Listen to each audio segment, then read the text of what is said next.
Sağ ol, teşekkür ederim. Sağ olasın. Siz de iyisiniz. İyiyiz. Sağ ol, Allah inanırsın. Okul istiyorsun.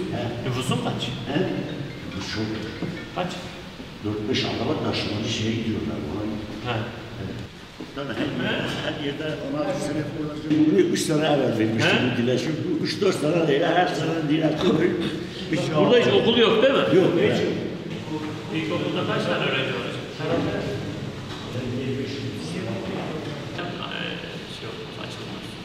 Açılırsa çocuklar küçük ya. Gelmesi zor oluyor. Onu bir sınıf yapıyor. 25 bir derslik yapar zaten. 2 derslik yapılmaz. Bir derslik. Yani o da 25 öğrenci gelecek sene 15'e mi düşer, 10'a mı düşer? Onun zaten 15'in altına düştüğü zaman bu sefer okul kapanma işlemi yapılıyor. Kışın çamurdan geçilmiyor. Ayrıca bizim bir dilekçemiz var. Biz Büyükşehir'e bizzat ben kendim yazdım. İlkbaharın biz şey yapıyoruz. İhaleye şey yapacağız. Bilginiz olsun. Takip ederim.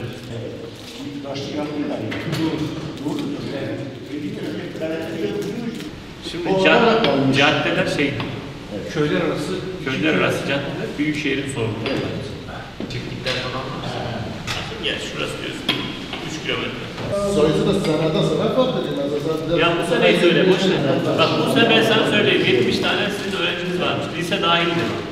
İlkokul 1. sınıfa giden varsa yoksa 5 tane, 6 tane, 7 tanedir. Sınıf açamaz. Taşmada bir sıkıntı yaşıyor musunuz? Aç gidiyor, geliyor.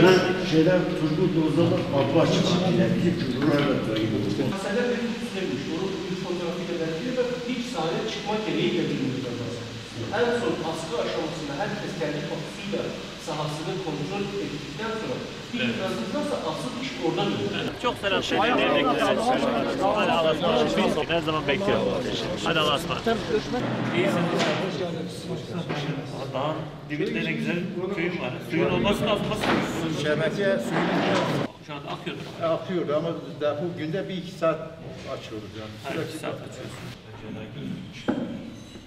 Dedi faizsiz olarak 2-3 tahsit yapacağız ama 100 lira da faiz bıraktılar. 1000 lira yatırdım, 1000 lira da gelecek ay 1100 lira yatıracak. Miktarı, Ya kilowatt saati belli. başında çıkardılar, razı değiliz. Yani bu yüksek yani bir şeyden yani ödeme gücümüz yok. Ben bir yaşlı maaşım vardı ben. Biz de yeter.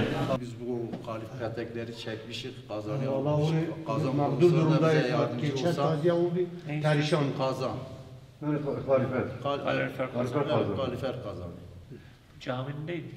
Cami yok, camide de çekmişik petek ama kazan yok. Yani bu sadece burayı mı besleyecek kazan yukarıya da. İkisi de cami de terziye de ikisi de. Uzatlı Mahalle Başkanı. Ne yapıyorsun kardeşim? Merhaba. Şebeke suyumuz yok. Kaynağımız. Allah Allah. Kaynak nerede? Kaynağı dağdadır. Kaç kilometre? Valla 3,5 kilometre. 9'a kadar bırakıyor, 9'a kadar. 3 kilometre kaynak suyu varmış. Getirip kanal yapmıyorlar zaten. Yok, kanalımız başımızı kesmiş. Şimdi suyumuz çaya inince kumsaldır, köye varmış. Ama Batıl kanala geldiği zaman bize ara veriyoruz, biz çalışıyoruz. Arazi yolunu açarız o kolay. Yolu var, Sitavza yoludur, şimdi iptal oldu. Dere geçitleri, onlara buz lazım, boru lazım, şimdi yok. Arazi yolu kolay. Dertleri anlatıyoruz, dertlerimiz bir yere gelmiyor. Biraz çalışalım bakalım. Büyükşehir yapar inşallah. Biz de yapalım. Bunu bağlamışlar. Gerçekten çok güzel randıman alıyoruz. Bazı bizim yollarımız kapalı kalıyor. Böyle söylüyor. Şimdi umudumuz şeyinde. Evet, hoş bulduk. Nasılsınız? İyi misiniz? Ne var ne yok? Kaynağınız var mı? Var.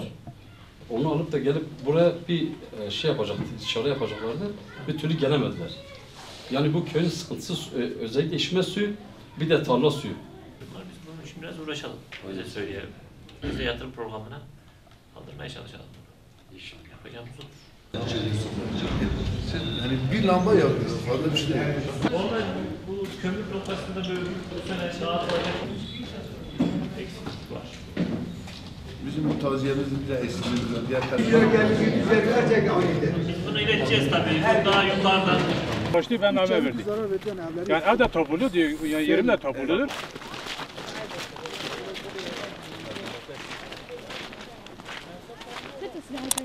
DS'yi burayı da söylerim. Tamam? Evet,